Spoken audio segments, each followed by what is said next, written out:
Dr. Velu. Let's do guess lah. And we'll have questions at the end of the talk. Okay?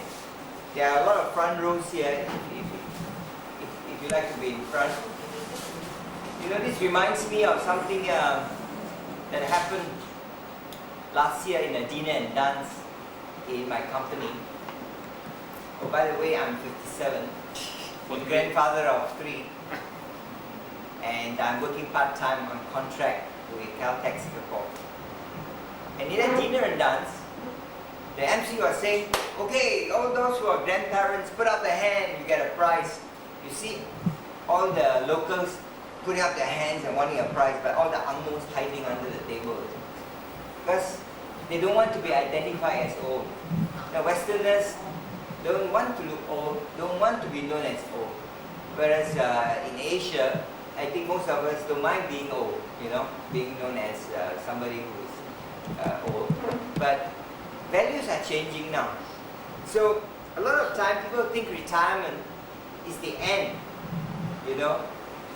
My wife bought for me a quotation not long ago that says, you have been living at work, now you must work at retirement.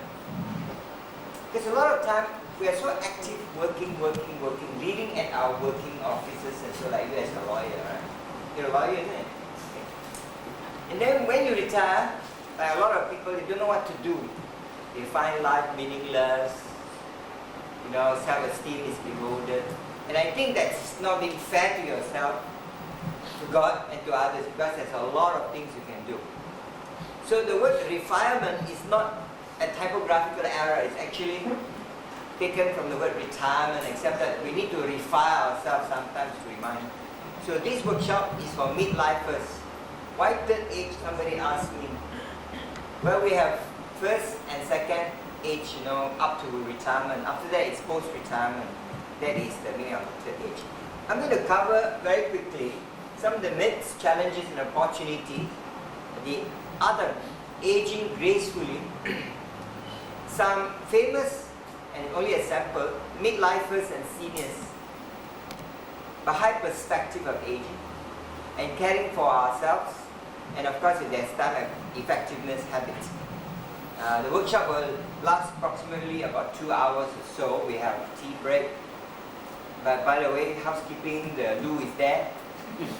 Okay, so anytime you're tired, you want to stand up and walk about, just feel free. So long as you don't interrupt the class. Okay? Alright. Now, basically there are a lot of myths about how well we age. Some people think a lot of time how we age is really because of genetics. You know, we inherit a lot of diseases from our parents, grandparents, and so on. But this research by John Rowe, MD, and another doctor, Bob Khan, did a study of 10 years based on the MacArthur Foundation study, and found that people can preserve and enhance their mental and physical health in their later years. The research shows that the influence of genetics actually shrink proportionately as we get older. Which means when you are young, you are highly influenced by genetics. But as you grow older, the good news is there are less influence of your ancestors on you. And they say that the researchers found that genetics accounts for only 30% of the physical aspects of aging and 50% of the mental effects. And the older you get, the less important genetic becomes. Okay? So what are the myths? To be old is to be sick. It is one of the myths. Now even in advanced old age, like 80s, 90s, 100s, an overwhelming majority have little functional disability. And the proportion, particularly of older Westerners who are disabled, is not going down. It's going down, not up. Because even in the East, people are eating better. They are more conscious of their diet, vitamins, you know, education, the media, and so on. In the old days, when you are 60, they think you are ancient. Today, a 60-year-old man behaves, thinks, and very often feels like a 45-year-old man. So 60 is what? No, 60 is what 45 used to be. So if you are 70, you are like 55 only. That's the good news. That's all in the mind. Okay. And then another myth is you can't teach an old dog new tricks. Again, research shows that older people can and do learn new things, and they learn them very well sometimes. Particularly with internet and technology, you find that the digital age, software, hardware actually is a great equalizer. As a 57-year-old man, I find I know as much, if not more, sometimes than a 27-year-old man, because I pick up, a lot of the IT things myself. So IT actually has narrowed the gap. Okay? 3 key factors predict strong mental function in old age. One is regular physical activity. We must exercise. Okay? Secondly, a strong social support system. We have to have friends, close ones, loved ones to give that emotional, spiritual support. And a belief in one's ability to handle what life has to offer. Believe in yourself that you can take the challenges as they come to you. Very strangely, in my work, I remember a few years ago, there was a young man, young person, not very young, but by my standard, he was like in his early 40s. He was all white, and was coming for an interview as a driver. So I asked him, what do you do? He said, I was retrenched, I was a technician. Now I'm looking for a job. I said, a technician? I said, you're more valuable than I am, because anytime a factory would need a technician. He says, no, I can't get a job. He looks very despondent. He wasn't dressed very smartly. So I said, what do you do every day? He said, well, after breakfast, I go to the supermarket. I go to the shopping complex. I take the escalator up, and I take the escalator down, and I sit down and watch all the people and life go by. Can you imagine, at that young age, you spend your life in a shopping complex, going up and down and watching the world go by? Assuming he lives up to 80 years of age, you're talking about 40 long years of meaningless living. Very sad. He didn't get the job either, because written on his face was despondency. I mean, straight away, he came in with the feeling, you're not going to hire me anyway, because there were better candidates in there. Another myth is the horse out of the barn. And basically, it's never too late to benefit from healthy living. Many older people believe that there is no point in changing bad habits. They think, for example, that many years of overindulgence in alcohol or fat-laden food or lack of exercise has already taken its toll on the body.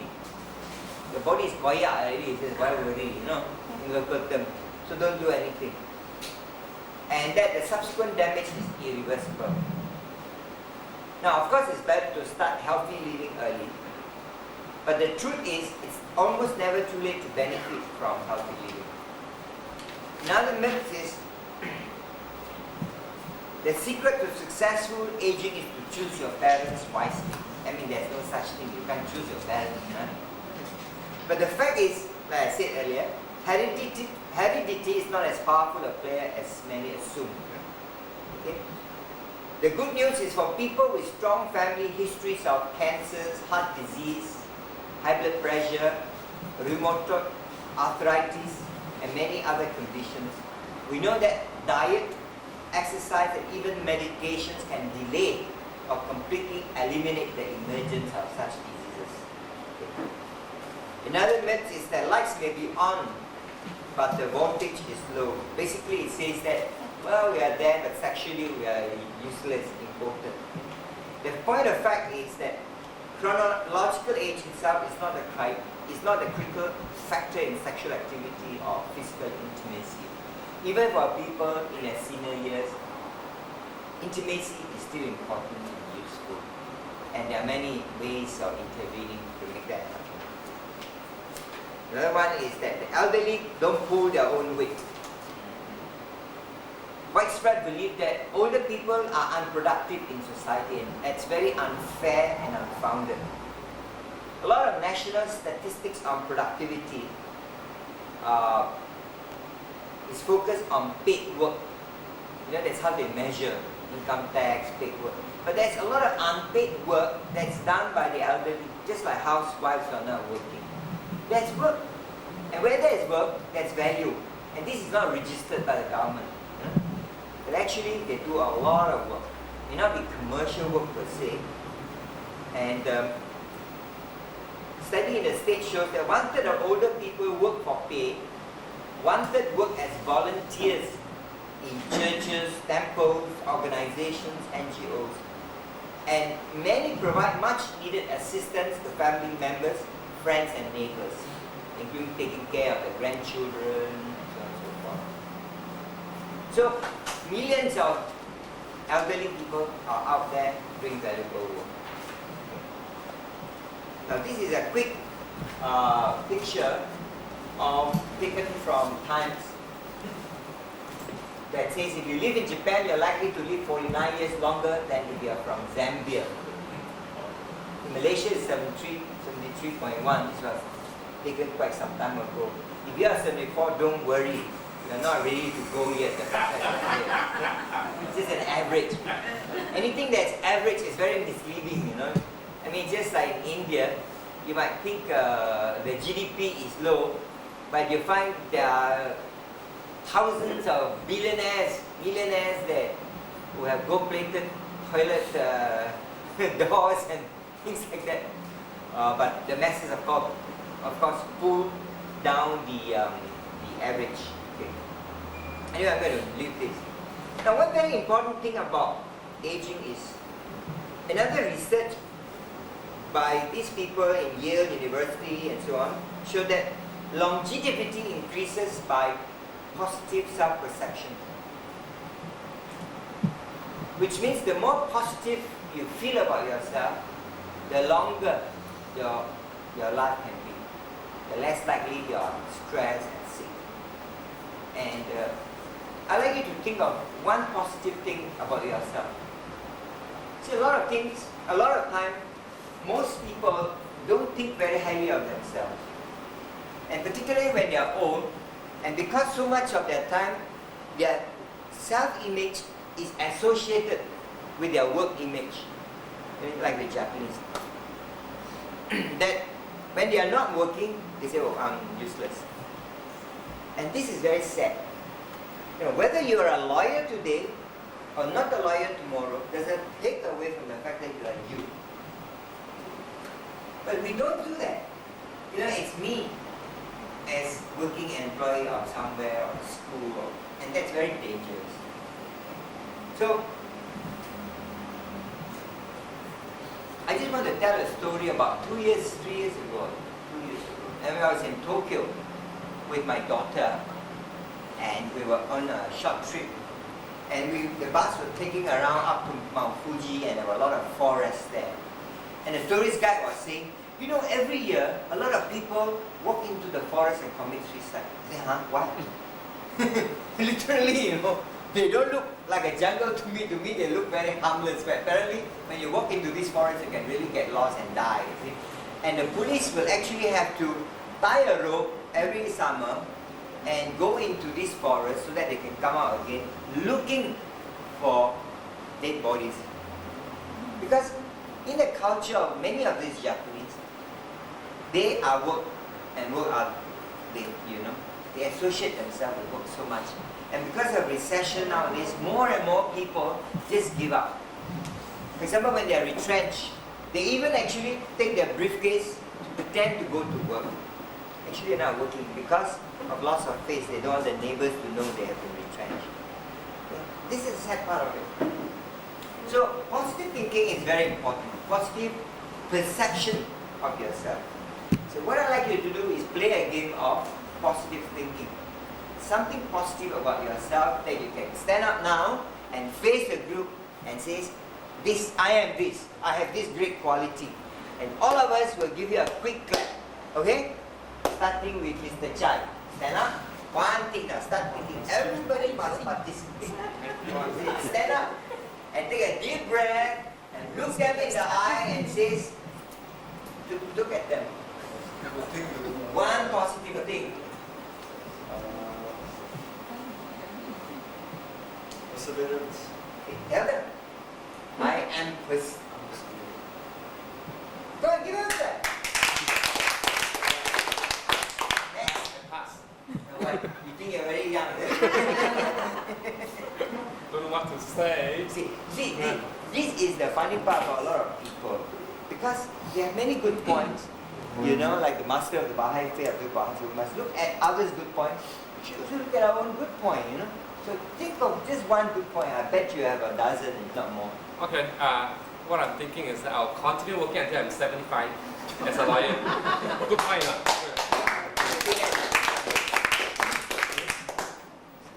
One good point was first tell your name and then say something nice about yourself. Like, for example, I drove down all the way here today.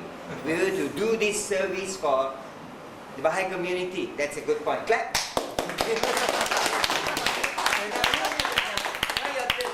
And I'm going to go to the back too after her. Can you stand up? Just one good point. Tell your name. My name is Shiv Charan. I can't hear it. Can you hear? What's her name? Shiv Charan. Shiv Sharan. I also am 57. Very good. And what's one good point for yourself? Okay, I don't think I'm old actually, even though I'm 57. Good.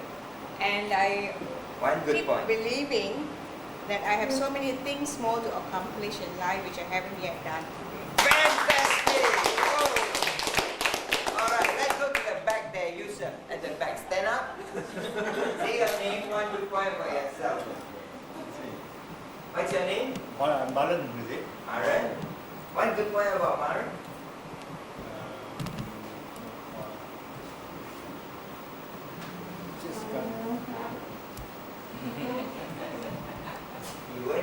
You can't leave the Baha'i Center if you can't think of one good point of yourself. I like to serve. Huh? I like to? Serve. I like to serve. That's great. Yeah. Very good. And now Swanyo. I'm 63. I'm Mrs. Louise. I will try and do whatever I can for the Baha'i cause. Very good. Well, my name is Luis, you all know me, and my motto has always been, don't worry, be happy. Is that a good point? I always do. My name is Sumo. I always feel I'm very young. Hey! Stand up. Say your name. I'm Rosalind Day. Wait, too fast. Can you hear what's your name? Give chili. You get it? Louder. I'm Rosalind Teng. Rosalind Ping. Okay. And my good point is? I hope to be successful in life. Hope to be successful in life. Okay, you're hopeful. I'm Agnes. I hope, I wish to go on exercising as long as I can. And I'm Helen Lee. I'm 56 this year. Last year, I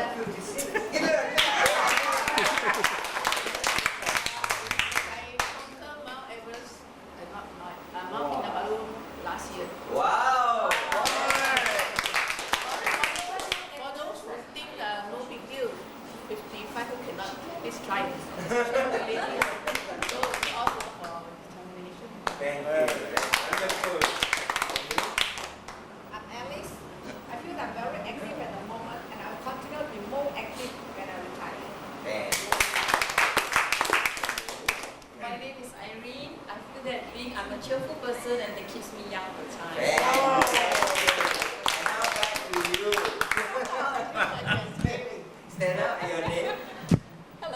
month I'm watching them, I can't think of anything. One good day.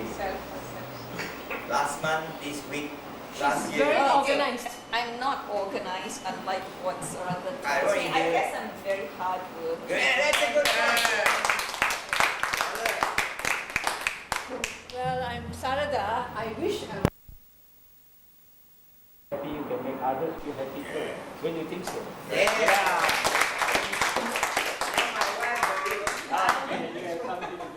She's very shy, but I want her to do it. Come on. Okay, come on, let's clap for her. Come. Yeah. One. Okay. You have a lot of it. But one needs that too. Okay. A good grandmother. Good wife.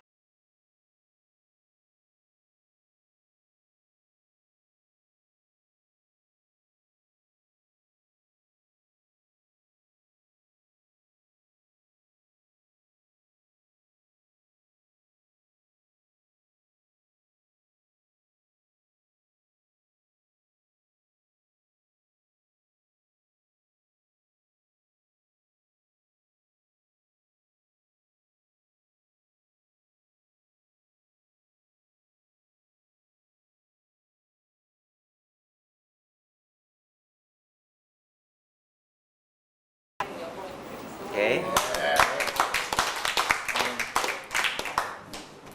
all for topic. Recently I realized that it is possible even at the age of 90 you can still memorize things, many items within minutes through proper training and Interesting. learning. Thank you.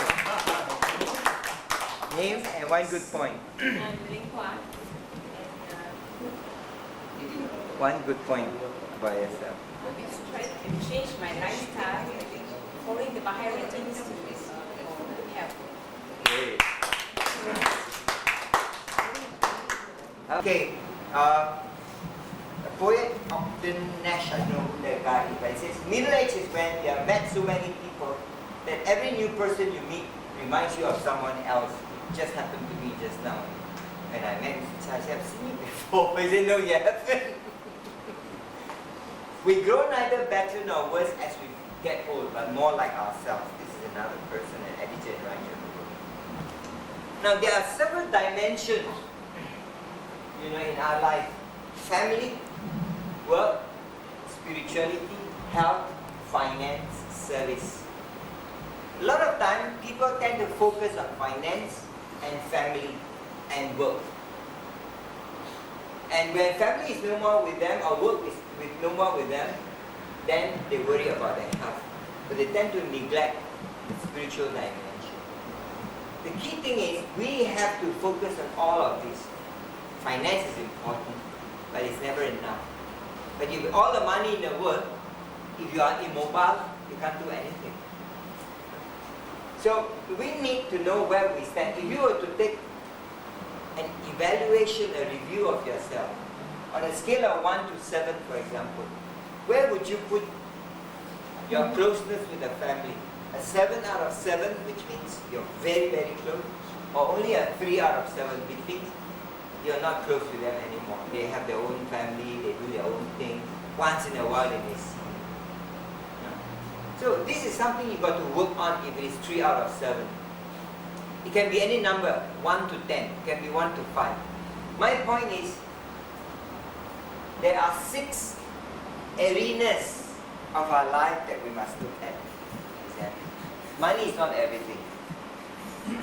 Money is useful. But with all the money in the world, it can be very lonely. In wealth there is danger. And I think, was it in the Quran, in Islam, they said that for those whom God wished to test, He gives wealth. So don't be too rich, okay? Little bit rich, okay? Alright, so one of the things you want to do is to actually think about this. Am I doing something the last 18 months, serving humanity, serving the community? Am I doing something in the last 18 months? Beefing up my spirituality, reading the scriptures, the holy writings, saying prayers, meditating. My family, do I connect with them? It's very sad. There are a lot of dysfunctional families around the world. And you only meet during wakes and marriages. Huh? I think maybe it's not your case, but in my case it happens very often. And it's very sad. But I don't think it needs to be like that, you know. And even for our own friends, classmates, old neighbors, colleagues, we should keep in contact.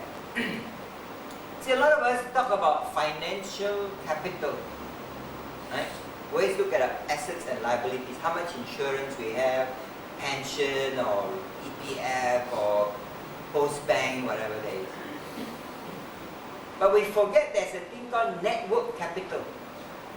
A network is a group of people like a spider web, a web of people whom you're connecting with. And that itself is capital. For example, in getting a job, for those who are younger, do you know 70% of the time people get jobs through network, through others' recommendation. Hey Joe, you want a job? Hey, yeah. Or hey John, I'm out of a job. Can you help me get a job? Sure, I'll talk to somebody about it. It's never through writing blindly. I can tell you that a lot of personnel managers get stacks of application forms with them. You cannot see everything, you know, and you can't help. So network capital is very important. So family, you have the immediate family, you have the larger family, the cousins and aunties and so on, and then you have the community, your other family, you know, whether it's in the neighborhood, the Baha'i community.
Another one is moderation.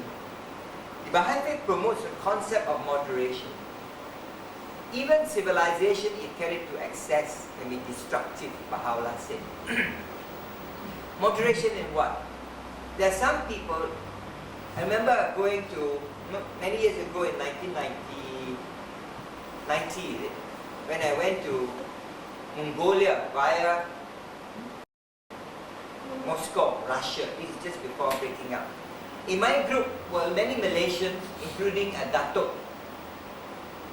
And our friend, very rich, but you can see he's eating tablets, morning, afternoon, night, morning, afternoon, night. I think that is more than moderation already. And he's not sick. He just feel that zinc will help him, magnesium will help, calcium will help. Probably, he suffered from overdose of this than anything else. The funny part was there was only one chili ketchup that his family had. In that place, when it's very cold and after a few days of eating Russian food, you don't have chilies, the food can be very jelak. But our friend kept, every time use his chili, and then he kept it with him. So I was just wondering, very interesting, Anyway, humor and laughter. The cultivation of humor and laughter is important for good health and longevity. As you can see that there are people who even start laughter club nowadays. Why? Can anybody say? Why is laughter helpful in maintaining health? Why? Relaxes you. Relaxes you. So, what else? Right, okay, okay. Huh? Right, okay, okay. Drives the care away. Somebody say that laughing is internal jogging. You don't even have to jog. Internal jogging, when you laugh, all your organs are jogging inside. And chemically, it releases endorphins, certain chemicals in your body. So it helps a lot. That's why they say laughter is the best medicine. Norman Cousin, an editor of a newspaper in America, you must have heard, he was given a very short time span of life. He said, hey, no point carrying on, you've got 6 months to live. And he refused to accept that. So what did he do? He borrowed all the funny films, he watched them, and he had 3 hours of laughing every day.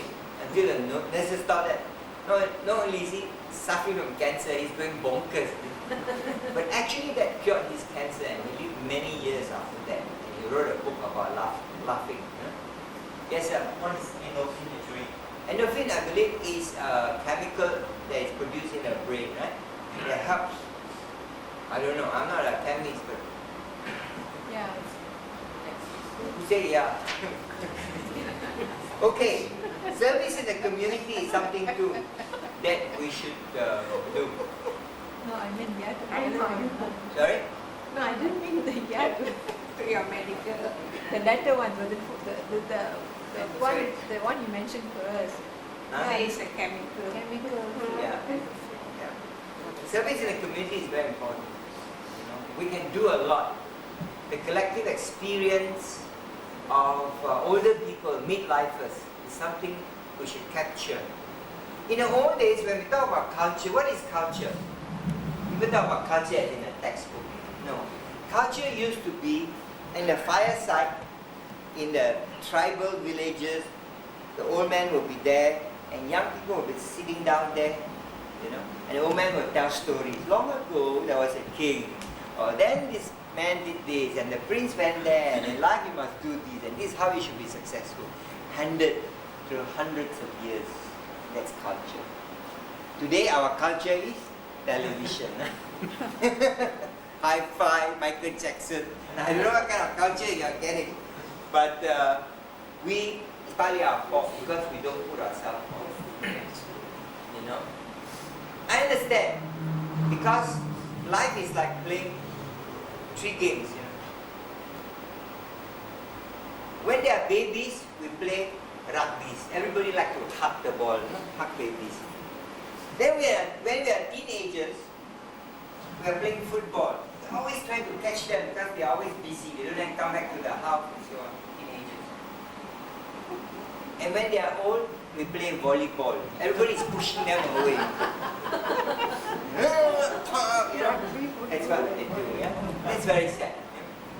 And so we shouldn't play volleyball. We should make ourselves useful. The power of music is another thing. Even in the Bahá'í writings, it talks about music, which is good for the soul. Good music, of course.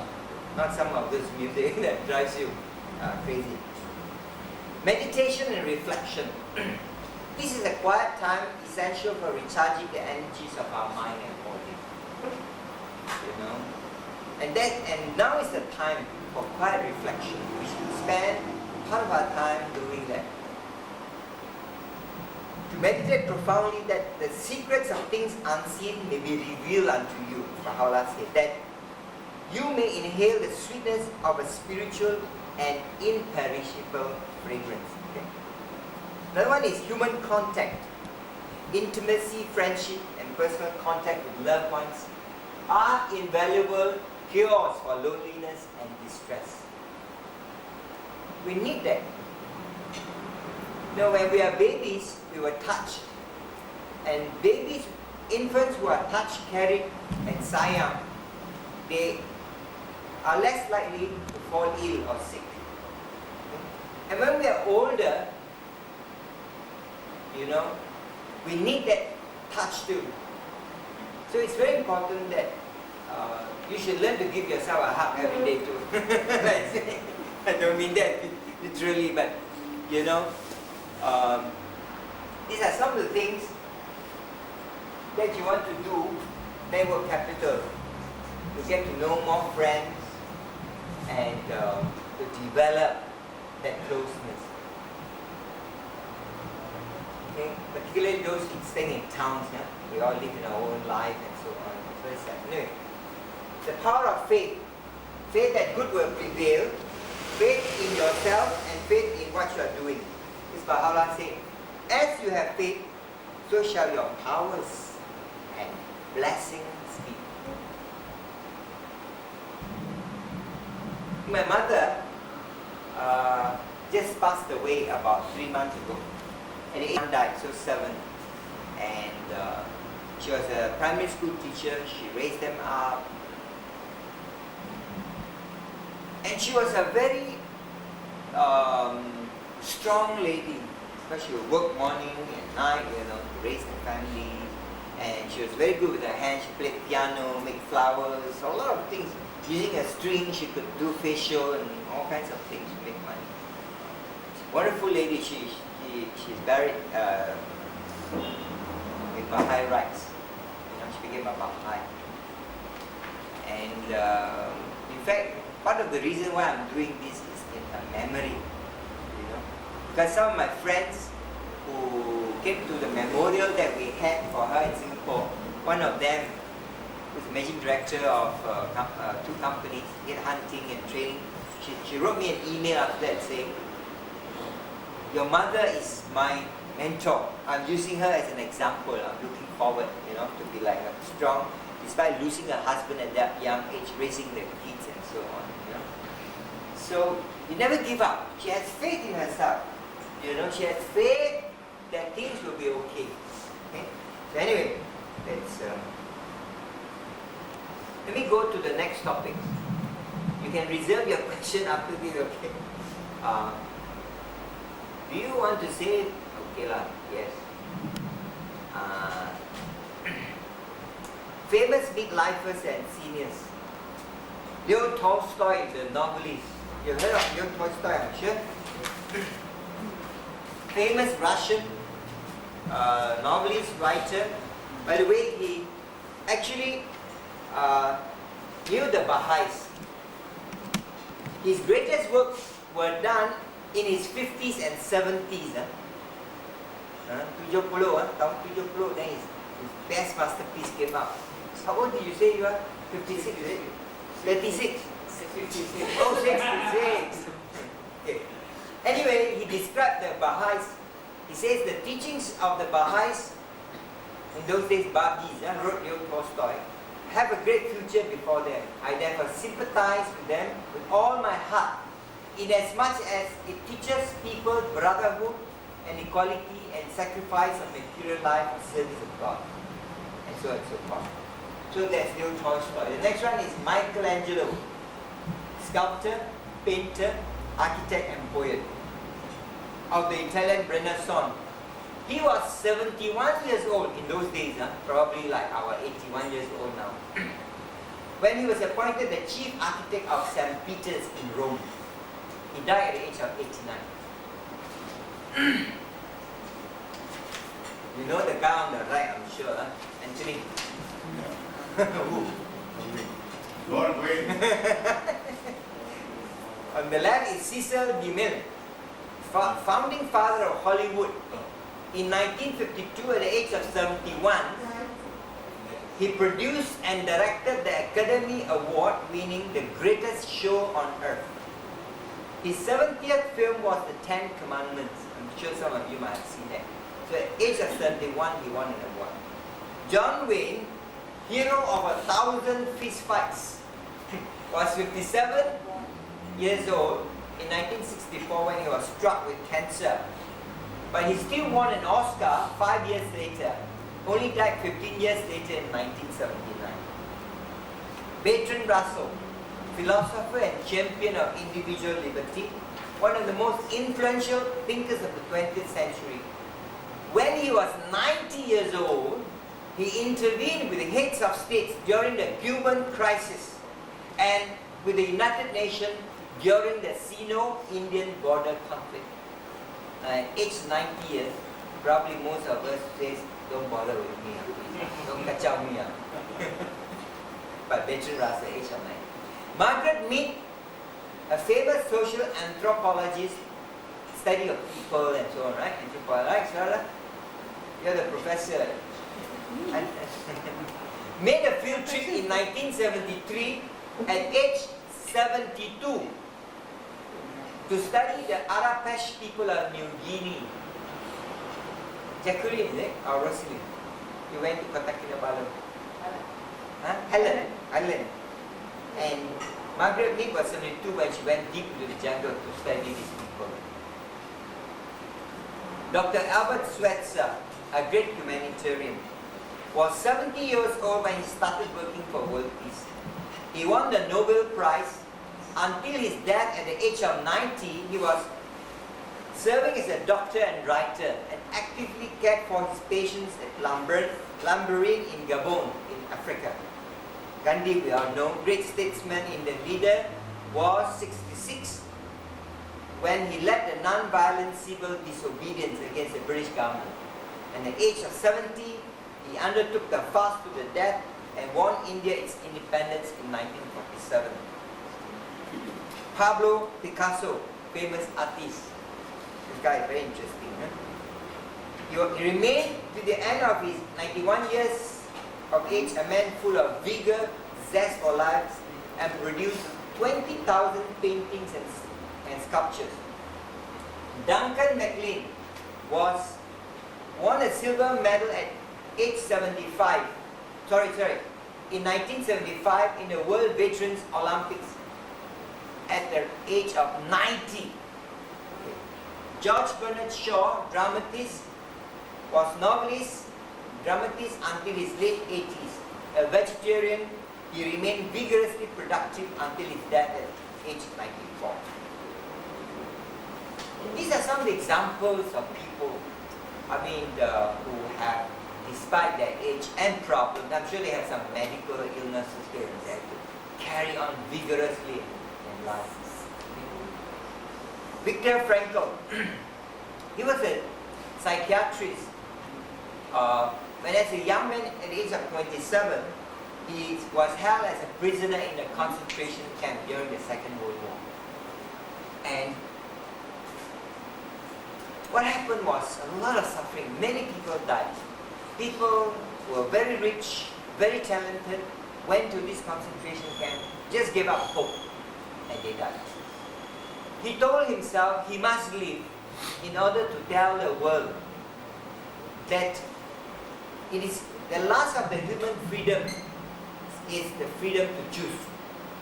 To choose one's meaning in life. And he says when he lived in those concentration camps, there were still, despite all the evils and wickedness, individuals, just like Abdul Baha, beloved master, gave away the last piece of bread to another prisoner, sacrificing their own bread for somebody else. Beloved master did that. You remember, as a small boy, when he went to buy some food, and there was a poor man there, and he was going home. The poor man had no food. He gave the food to the poor man out of love and compassion. So Viktor Frankl said there were people like that. And he survived that. He wrote this book called The Meaning of Life, actually. I don't have it here. But he's a great guy. He's one of my heroes because if you read the book, that particular book we talk about, not psychotherapy and existentialism, but another book called The Meaning of Life. He really teaches, he's the father of logotherapy, the meaning of life. You know? And what is important here is, even when he was in his 80s, guess what he played with? he went parachuting at that age. He believed in living life fully. So if people like him can do that, what about people like us who are much younger? One exercise that you might want to do is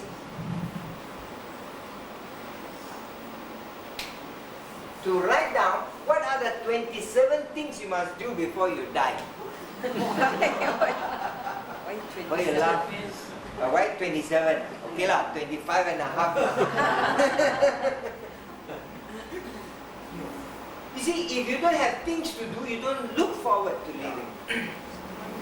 And you'll be surprised. You make maybe crazy things, you know, I want to go to Alaska, to go to the North Pole. Who knows? If you really believe, you can do it before you die. Okay, maybe you say 27 too many lah, Mr. Yin. Okay lah, 19 lah. How about 19 major things? Not like going to supermarket all that. I mean, the real thing like, Helen, climbing Mount Kinabalu, I haven't even done that. You know, that's something. See, one of the things for you, Helen, it's 26 things you want to do. Okay? What are the 27 things you must do before you die? You know, people like LK1 and Dr. Mahathir, two great political leaders, and were highly respected in the world. They are now 40s and 30s. At that age, they are leading the country, changing world opinion. Okay? Mami Shirin Forestar, founder of Women's Right, you know, she was actually the spiritual mother of Malacca too, yeah? So, wonderful lady, and even at the very old age, when people would be retiring, she actually founded Santatam School in Thailand, you know, and did a lot of things. Guess who is this? Uncle Yankee Leong. You want to know more about this, you must go to the Ipoh 50th anniversary event. There's a lot of stories for the early believers and so on. I was privileged to accompany him in Hong Kong. You know, great man. That age, great artist, very persistent, very steadfast in the faith, you know. And very simple. Had no material means, you know, and yet for the faith, it would be dressed all up, you know, this and that. Right, kids? Guess who is this? Hey, this is younger than that picture.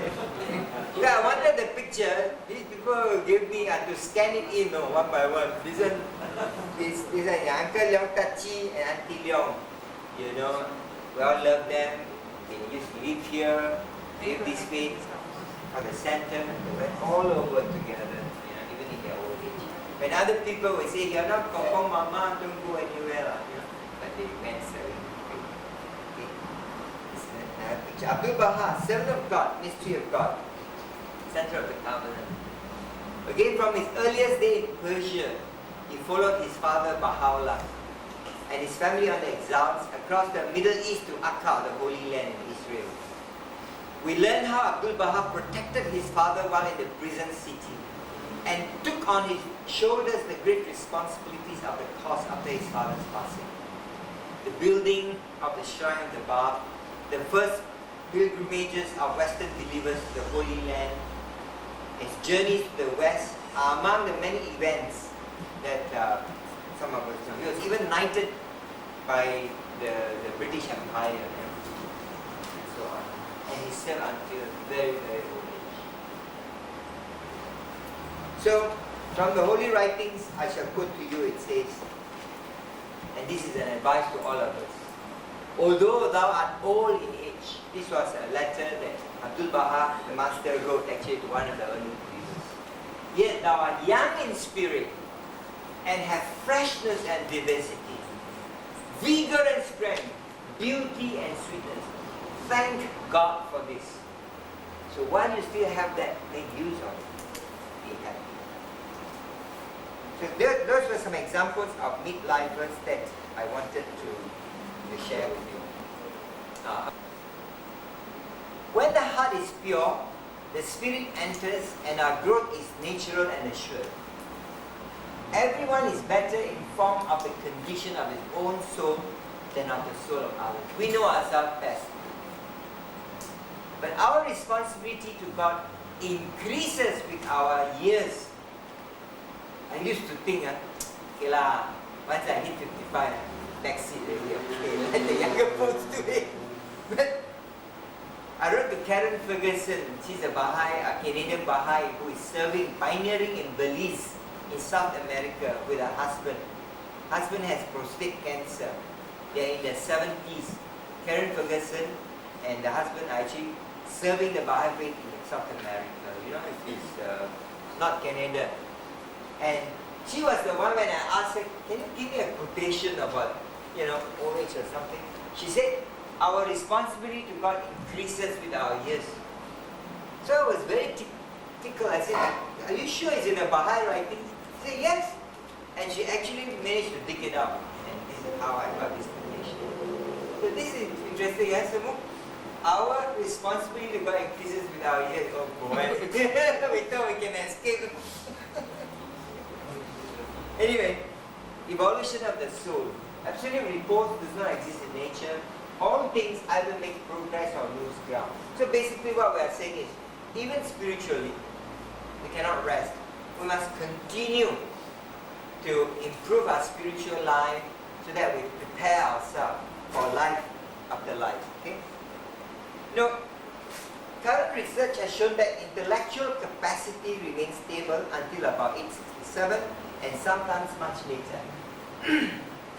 In the realm of the spirit, there is no age or time, just eternal youth and the enjoyment of eternal life. Baha'u'llah wrote, every malady afflicting the body of man is an impediment that prevented the soul from manifesting its inherent might and power. Basically, what this means is, sometimes something happens to us, maybe arthritis, maybe a stroke. And we all get something. I bet you, if I take you for a 100% checkup, you all have clot here, clot there, and all kinds of things. Okay? Sure one. Unless you're an infant baby, a pure just born. But every disease, Baha'u'llah says, that afflict us is just a barrier that stops the soul, our inner reality, the real person, from manifesting itself, its power. Like a bulb. If you put a cover there, after a while the cover is dirty because the mosquito died and all fall on it. But the light is shining inside, even if the cover is dark and dirty. Same thing with us. Sometimes our body is affected. Okay? Something happened. But believe you me, the soul, the reality of man is there. Forever developing and growing. And I really believe this, particularly because there's no other religion that has so much dedication about writings about the soul, about the departed, prayers and so on as the Baha'i faith. The reality of man. It's something you should study, from the Baha'i holy writings about what Baha'u'llah says about the other world. That if you were to know what it is, you probably want to go there quickly, but don't. You're not allowed. Baha'is are forbidden to commit suicide. That's one of the laws of the Baha'i faith. Anyway, that's another thing. So spiritual development knows no age. Although physical diseases cause men to suffer temporarily, yet they do not touch the spirit. Nay, rather, they contribute towards divine purpose. That is, spiritual susceptibilities will be created in his heart. Okay? You have heard this before, I'm sure, saying that life in this world is just like being in the womb of the mother. We are developing organs, eyes, toes, ears, so that when we come to this world, we can use it. Same thing, spiritual organs, spiritual attributes and so on are something we must cultivate in this life, so that we can use them in the next world. Okay? So, what are the things we can do to develop our spiritual qualities in the Baha'i writing? One is the knowledge of God. You got to study, know more about the scriptures and so on. Read the words of the manifestations, the divine teaching. Secondly, you must learn and fear God at the same time. You must have faith, and our faith should not be dependent on somebody. Some people say, "Oh, I stopped becoming active because so and so did this, so and so did that." No excuse. A man's faith is conditioned by no one except himself. That's what Baha'u'llah says. My faith is not dependent on my wife's faith. Baha'u'llah shouldn't be dependent on me even if I fail tomorrow, for example. Okay? Very important. Our own responsibility. Philanthropic deeds, that means doing acts of charity. Self-sacrifice, severance from this world, be a bit more detached, don't be so attached. Some people are so attached, you won't believe it. They must carry their pillow around the world, halfway around the world. You laugh, it's true. Sanctity and holiness, spirituality, try, of course nobody's perfect. So the rewards of life in this world and the next, in the Baha'i perspective of aging for us as midlifers and seniors, the rewards of this life are the virtues and perfections which adorn the reality of man. Through these rewards he gains spiritual birth and becomes a new creation, a new creature. The rewards of the other world are the eternal life, which is clearly mentioned in all the holy books, the divine perfections, the eternal bounties, and everlasting felicity. Okay? So that is why sometimes when you get pain here, this not nice, that, when you are down, always bear in mind that beyond that, world glorious spiritual waiting for us, particularly if we believe in God. It's a great consolation. Now, this is taken, last night I want to put this in. Written on behalf of the guardian to an individual, cited by the House of Justice. Person at the age of 79. The guardian said, even though we are 79 years old, that does not seem in your case to be any handicap. And in this cause, as the guardian had told us, there is work for everyone of some sort, of whatever age he or she may be. So Irene, Secretary, let's say, no excuse, because make sure they do some work. Cooperation between young and old believers. Sometimes the older believers say, these youngsters, they want rap we want Nat King Cole, all that. So there might be some little sort of, difficulty. But here again the guardian say that the old believers have to give up something of their old conceptions and some of the old conceptions, old ways of working in order to better adapt themselves to the changing social conditions. Okay? And the young too must learn to act with wisdom, tact and moderation. Okay?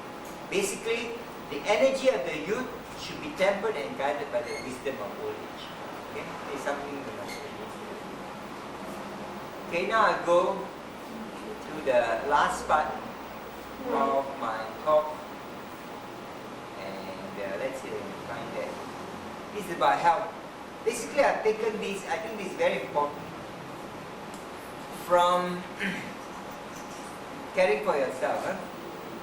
Again, the emphasis is on benefits of regular activity. Why do you have regular activity? Better health, improved fitness, better posture, balance, better self-esteem, weight control, etc.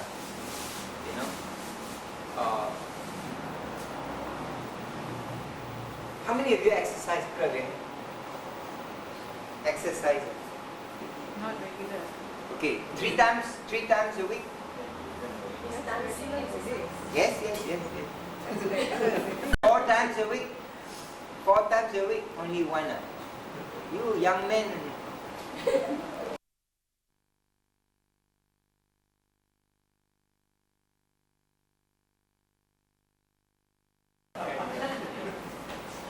It's very important to build up your bones, particularly for women, yeah? Plus 40, because of osteoporosis.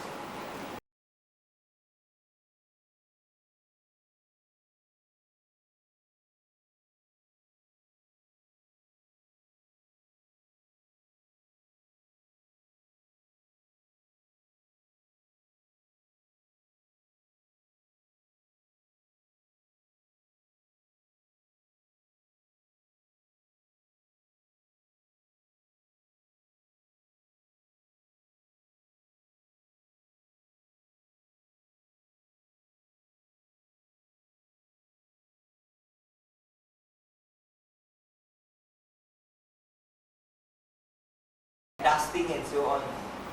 Light effort 60 minutes, light walking, volleyball, gardening, etc. Moderate brisk walking 30 to 60 minutes, biking, swimming, dancing, water, aerobic. Vigorous is jogging, hockey and so on. Because at my age I wouldn't go running, but I would do brisk walking and things like that. So we have Tai Chi, dancing is very good. Because in Malaysia, you are very lucky. Everybody's got cars to drive. You go to the house, you come downstairs, open the door, car is there. Open the car seat, come by, certain park, walk a little bit only. In Singapore, we stay in pigeonhole, HDB flat. Not every flat has got lift, it's 6 and 11. Like I'm on the 9th floor, so I have to take the lift all the way to 11. I got to walk, go down 2 flights of steps. And then when I come down, I have to walk from 9 to the 6th floor and walk all the way to the lift before I can go to the car park and get my car. So in a way that forces me to be active, to be physical. You have to walk. Very important. And the way you walk is very important. Mid-lifers and seniors, if you go around walking like that, you look sad. But if you go around walking, you can see a difference, even the mood. The mood is the consequence of the action. If you look up cheerfully, happy, because you cannot be sad when you're out here. Sad people, right? You try being sad. Right? Try being happy when you're done. So the way you do that. That's why Abdul Baha said, be happy, be happy. So anyway, health activity is very important. So these are some of the examples of what you can do everywhere. Physical activity improves health. Every little bit counts, but more is even better. Everyone can do it. This is taken from the Canadian site. So make a habit of not getting stuck in the same exact routine every day. Remember, variety is the spice of life. But please check with your doctor first before you try any spiritual exercise. Otherwise you come and sue me. This fella from Singapore come and tell me to exercise. See now got heart attack. Not my fault.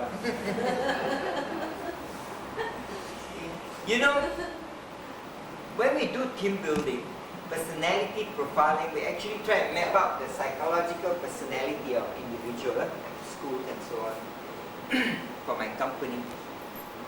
There are some people who are very intuitive. Most people are not. Intuitive is third eye you were talking about earlier. Third eye means they can see what's happening. Without telling, without analysis, they will know. Gut feel. The women are very good at that. Alright now, when you go into a lift, what happens?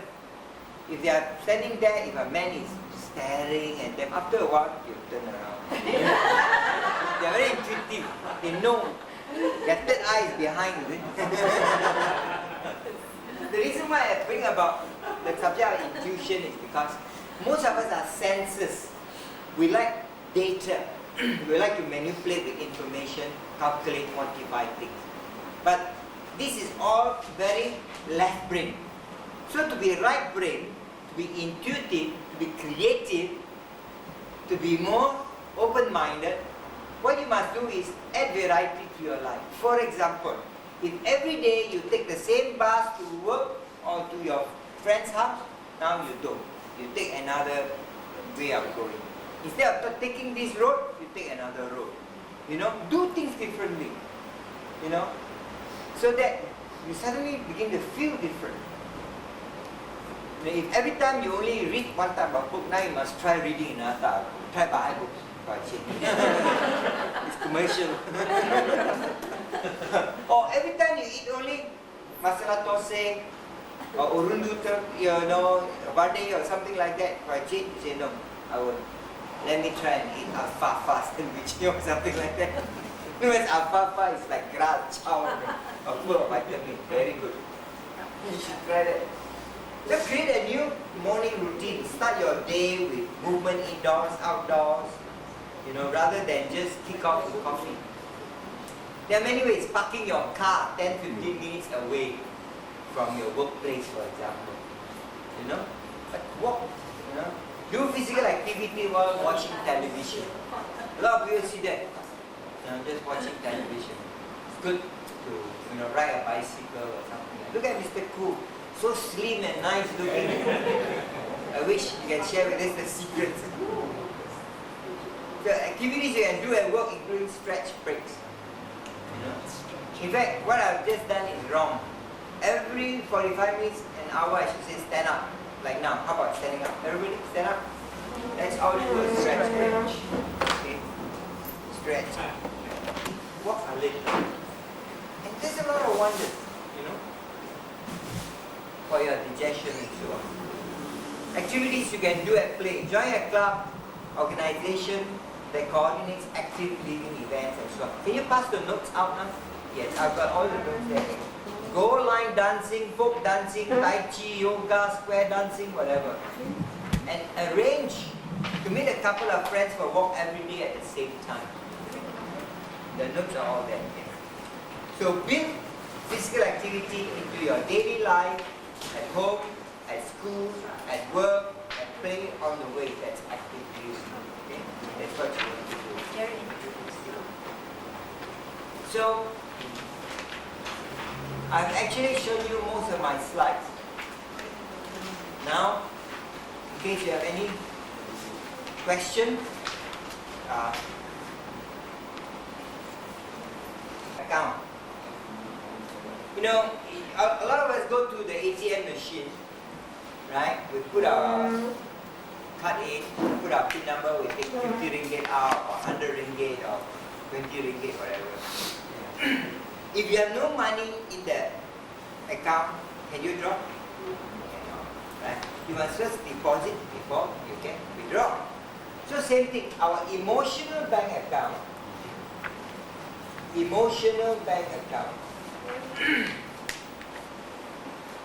is something we have to deposit first before we can withdraw. And as we grow older, in our 40s, 50s, 60s, 70s, we must learn to deposit so that we can also withdraw whenever we need. What are the deposits you put in an emotional bank account? Like loving people, encouraging people, being trustworthy, all the virtues, all those good things, helping people, befriending the younger folks, giving them advice, supporting others, and so on, you know, emotionally, etc., etc. These are the deposits you can make in your emotional bank account. And I tell this even to the younger folks, and this is actually what Stephen Covey in the 7 Habits of Highly Effective People said. Because a lot of them, when they need a job, they call you up, hey, Yin, can you help me get a job? I say, who are you? You don't remember me?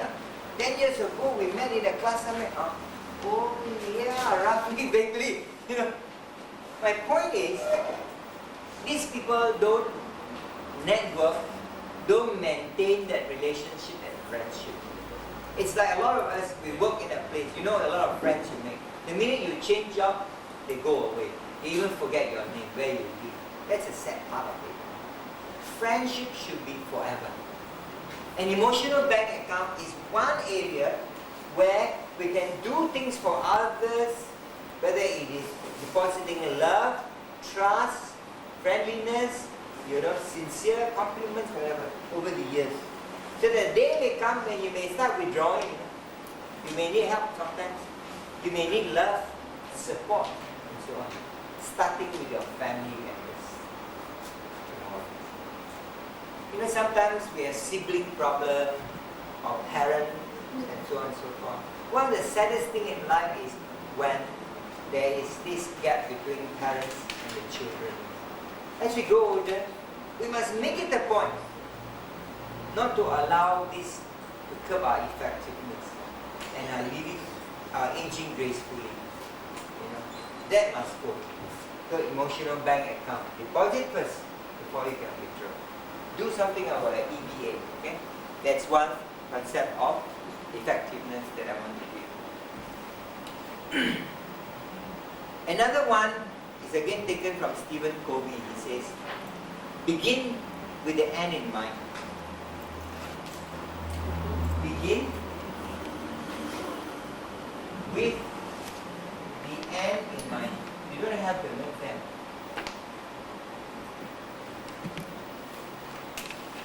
Think of what you want to be. What is the legacy you want to leave behind? There might be 2 or 3 things you want to leave behind. And I don't mean to say legacy in material terms. If you leave money behind, okay, your children are very happy, after they spend it all, they forget about you. Legacy, by legacy I mean spiritual legacy. Something they can be proud of, they will remember you for years. Like some of the people like Mami Forster, Uncle Yang Piliok, Uncle Leong Tachiong, they have left legacy to us. Not only the physical center, the spiritual legacy, right? We too can do that. Leave spiritual legacies to our children, our brothers and sisters, our friends and so on. So begin with the end in mind. What is it? And how do you do that? He gave an example of imagining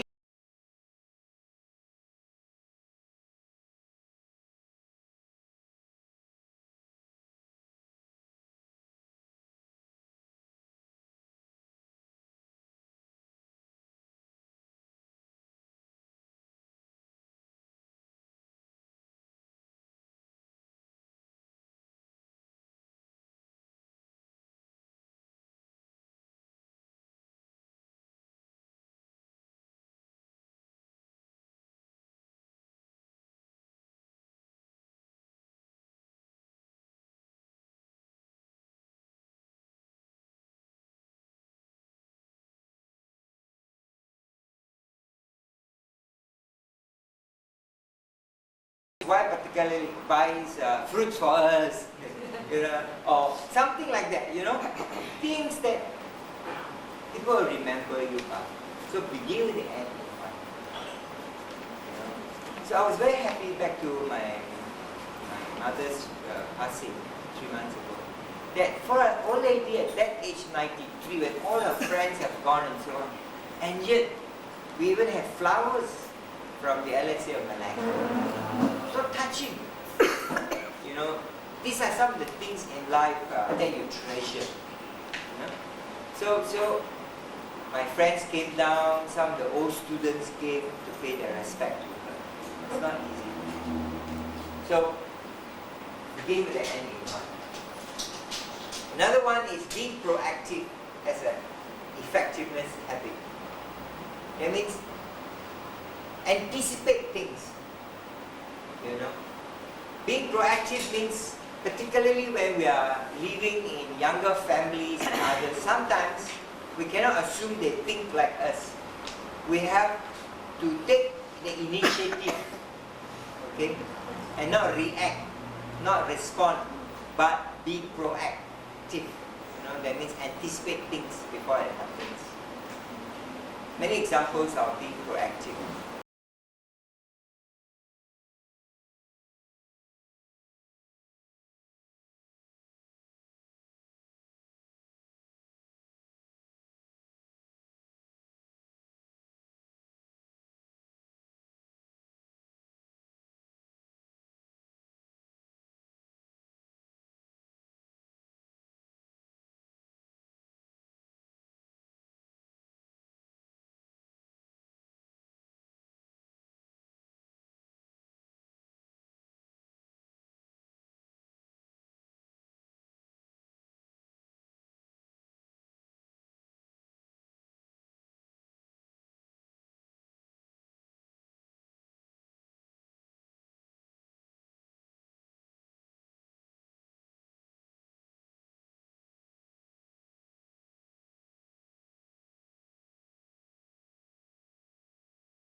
Then what happened?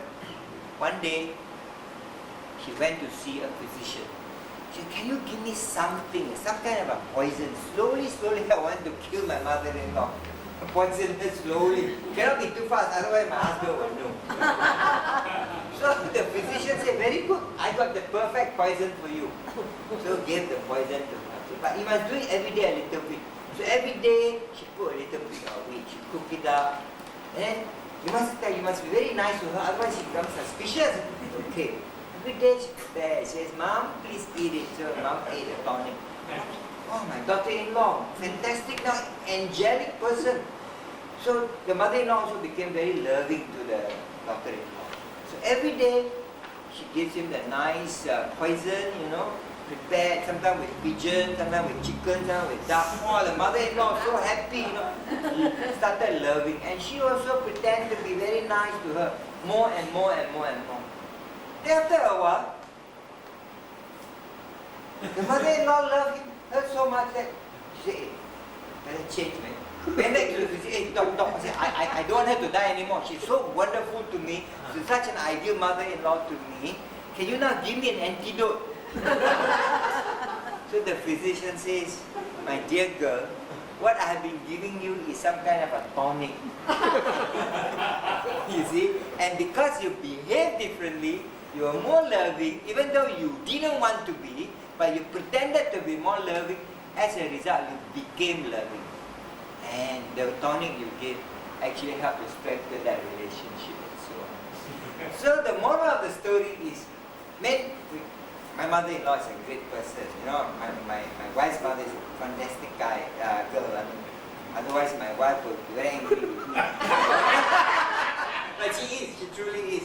But what I'm trying to say is, many of us don't have mother-in-laws which are tough and so. I'm saying in life, whether it's a friend, a neighbor, a brother or whatever, we should try and increase that emotional and spiritual bank account. Okay? And be proactive, taking initiative, and not wait. That means forgive and pray that you'll be strengthened day by day. And I'll end by wishing you all good health, good life, and good service, and steady heart. A lot of good stuff in the Baha'i faith. Particularly, I don't know if you have heard of the Ruhi book 1. There might be pamphlets at the back, which is a book about the spiritual meaning of life. It's only 30 hours or something like that, where you sit together and read it and meditate and reflect on it. Okay? And with no strings attached. It's called book 1. Alright? Sarada? What is the title of it? Huh? Spiritual reflection. Spiritual reflection. It's a fantastic module. You must try and sign up for it. You only buy the book, and then you, on your own time together among your friends, you study together. So with that, thank you very much, and I hope you enjoy it. Before I do that, is there any question the friend would like to ask Mr. Yin? Please don't be shy. We grow old but once only. So ask. So normally when you're getting old, I think to know because of health problem. So in order to prevent this, I don't know what Mr. Yin have opinion about medical checkup. You see, should be we have yearly medical checkup, but some of the government they will not check. If you go for medical checkup, you have to pay. So what do you say? Your advice? I'm not a doctor, but I know. Yeah, but basically I think you should go for medical checkup at least once every 2 years. Yeah, and simple things. But don't be a hypochondriac. I think most of us are as you grow older. I was that. Of course, you have to see a good doctor. Thank you. Yeah. Any more questions? Only the men asking. Yes, sir. From the women here, please. They are strong. They have gone to Everest Mountain. You and I You and I have not even gone St. John's Hill. How many have walked St. John's Hill? Please, behind me. Please raise up your hand. Please, only Hong Shuen. So many men have not gone. Okay, question then. I must get how many here in the center? I have it. Question now. So you better start doing that, yes. Okay, question. Oh, you got a question, please. Is it true that the memory fails as you age? Apparently the memory, see, as you grow older, you can remember things that happened long ago. Even what you eat, like, 10, 15 years ago. But the immediate memory, the short-term memory fails. Like where you put your key just now. It's very funny. So the only way is to write it down and keep using your brain by playing chess, computer games, reading books, word crossword puzzle is very good, things like that. Exercise. Yeah. Because I remember you had one quotation there when you put at 67 everything will fail. I'm worried because I'm 67. Already failing. I forget my wife not. Have I taken the As long as you don't forget your wife. Yeah. Okay, so friends, I think we have all come to the end of this wonderful workshop. We have heard, and also on behalf of the local spiritual assembly, I would like to take this opportunity to thank Mr. Yin Hong Shuen and his beloved wife to be here with us today, and also all the friends who have graced this occasion. And now, before we break off for some light refreshment, I would like, on behalf of the local spiritual assembly, to present this book to Mr. Yin. It's called Closer Than Your Life Weight. This is a very good. It's a very good book. Yes, Mr. Yin maybe will say something about this book, and I think Irene has chosen a very appropriate book, and this might be the subject for our next talk. Mr. Yin. Thank you very much.